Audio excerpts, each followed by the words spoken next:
Well, as we said, for most stock shoots you wouldn't need to do too much planning, just a rough idea of what you want to do and then go out and shoot it. But if you're planning a full day or a half day shoot where you've got models, you've got people coming along to help you, you've got assistants, and you've got a lot of kit, then obviously you're going to take it's going to need some more prior planning. And this is just an example of what I had to do for the wedding photography blueprint DVDs. This was the day I was leaving to start the actual course and the filming.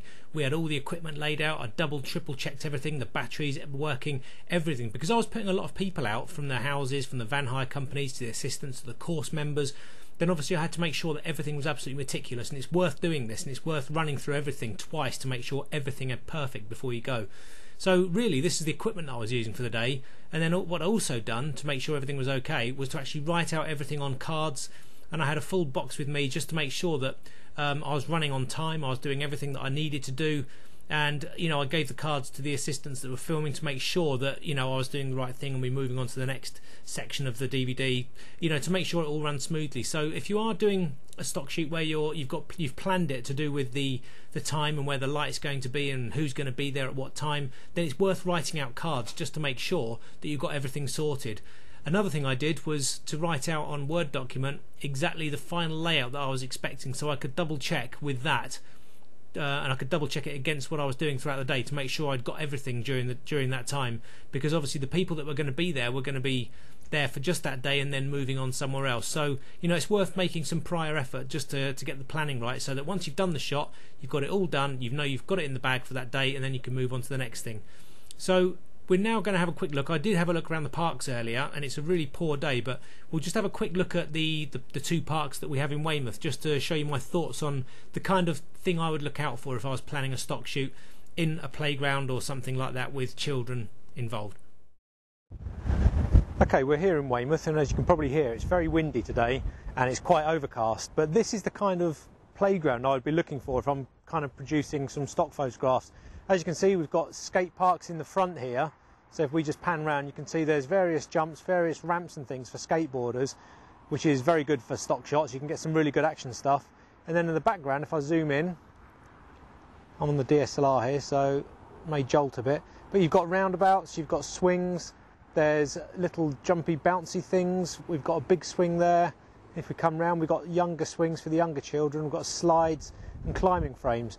So really here you've got a really good playground with tons of activities, with about 20 different activities that you can choose for stock.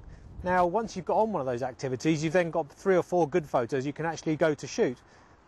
So you have to look at that kind of side of things. How many shots can you get from a single playground? In this sort of place you would end up with quite a few.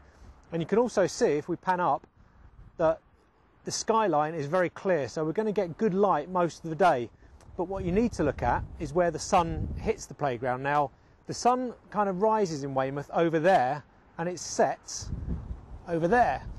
So if you want to be using, say, the swings in the distance over there for your shot, your best time of day to come is sort of early evening, when you've got the golden light hitting those swings and some of the other bits of equipment. Now for things like this slide, you'd want to come earlier in the day because the sun will be hitting the actual slide coming down.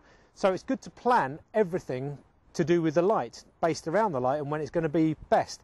For example, if we were taking shots of this skate park over here, this ramp here, if we were shooting early morning, we'd be shooting into the sun. Now, whereas sometimes you might get some good effects with that, you're better off looking for a blue sky behind with the sun hitting that. And again, that would be kind of early afternoon or late afternoon, early evening. So you'd have to plan your day to come here then. And respectively, if you're going to be using this ramp over here, your best time is kind of in the morning, because the light will be hitting it then. But you have to take into account the background. You normally have a car park there full of cars, and you've got the cars going past on the road here. So it's probably not the best viewpoint there.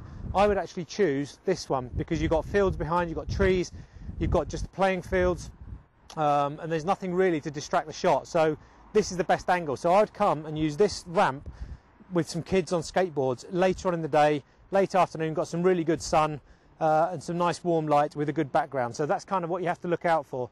And again, you have to take each of these bits of equipment and work out when the light is going to be hitting them best, and also look at the background.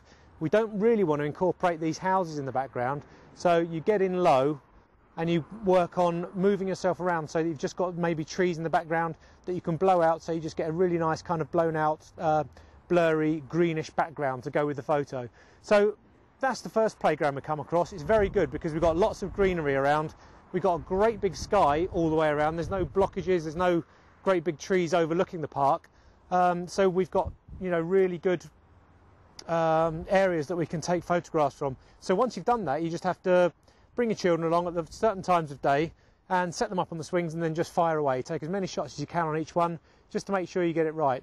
But we'll do some of those later on in the course and obviously bring them back. But we're going to have a look at another playground now just to see if we can spot anything better.